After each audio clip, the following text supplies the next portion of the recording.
Jayaprakash Narayan, popularly known as Loknayak, was born in 1902 in Bihar. After pursuing his studies in India, he went to USA to pursue his higher studies. He was greatly influenced by Marx, Engels, and M.N. Roy and turned Marxist. On his return to India, he was greatly inspired by Jawaharlal Nehru and joined the Indian National Congress. Subsequently, in cooperation with other socialists, J.P. Narayan founded the Congress Socialist Party (CSP) as an integral part of the Indian National Congress. J.P. was totally committed to the economic reorganization of the society on Marxist lines through democratic and constitutional means. He sought to achieve this through self-suffering rather than by causing hardship to his opponents. He tried to strike terror in the minds of the English so that they may lose the will to govern India. However, in 1946, after his release from the Hazaribagh jail, J.P. took a voluntary pledge not to have recourse to violence or accept any political office during his life. Thereafter, he devoted himself to bring about social, economic and political changes so the existing gulf between the haves and have-nots could be narrowed down. The political ideas of J.P. are contained in his books and pamphlets. The prominent amongst these being why socialism, democratic socialism, are ideal and our method towards a new society, a plea for reconstruction of Indian polity, from socialism to Sarvodaya, a picture of Sarvodaya social order, socialism, Sarvodaya and democracy, prison diary, towards total revolution.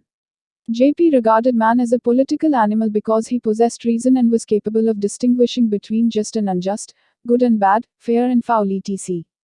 He regarded man as essentially good, and possessed innate capacity to improve the quality of his own life as well as of those who came in contact with him. J.P. regarded parliamentary democracy as the best system of human tolerance because it can maintain a balance between agriculture and industry, rural and urban areas, and between various institutions of local self-government. He did not favor periodical elections on party lines. Instead, he wanted the elections and the process of formation of legislatures to be above party politics. J.P. was in favor of having a legislature which was constituted on permanent basis, with a fixed percentage of the members retiring periodically and being replaced through process of by-elections. J.P. stood for decentralization of political as well as economic resources. He wanted that the power should shoot up from the grassroots level to the national level, rather than flow from center to the provinces and from provinces to the lower units of governance. J.P. wanted the panchayats to be the nerve center of politics. He wanted the panchayats to meet the needs of food, shelter, clothes and primary education. The various levels of government identified by J.P. were panchayats, panchayat samitis, zilla parishad, provincial government, national level government, and the international level, which was to be merely a deliberative agency. J.P. wanted to restructure the economic system to do away with the system of competition and exploitation. It was to work for the equal welfare of all persons and groups. He stood for planned development of the society starting from the village. This would enable every adult to earn his livelihood. It would provide everyone a piece of land which would be sufficient to meet the residential and agricultural requirements. Sarvodaya was another important idea of J.P. This meant the welfare of each and every one in each and every field of human activity. J.P. believed that the ideals of justice, equality, freedom, peace and welfare could be attained only through Sarvodaya. In the economic sphere, J.P. wanted the society to own all the means of agriculture, irrigation, small and big industries.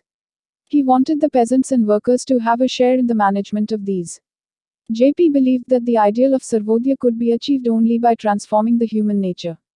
J.P. put forth the concepts of certain other types of dance as well.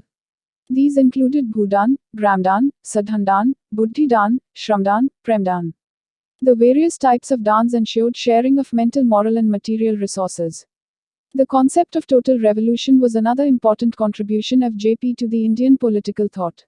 He formally launched Total Revolution in June 1974 with a view to achieve balanced development of the society and to revolutionize the entire social, economic, and political system. He wanted to establish a secular democratic system in the country. He wanted to replace the existing electoral system by a new system which would be free from corruption and would encourage the voters to vote according to their conscience. In the economic sphere, he stood for mixed economy which would provide everyone food, clothing and shelter. He wanted the existing legislative assemblies dissolved because they were corrupt and were indulging in the politics of defections. Another objective of the total revolution was check the fast-growing prices of essential goods. The total revolution also sought to combat the growing discrimination on grounds of caste and religion. As regards the means for the attainment of the objectives of total revolution, JP wanted to bring about the same through non-violence and reaffirmation of ethical values. Decentralization of administration and curtailment of the powers of the bureaucratic were also to play an important role in the success of the revolution.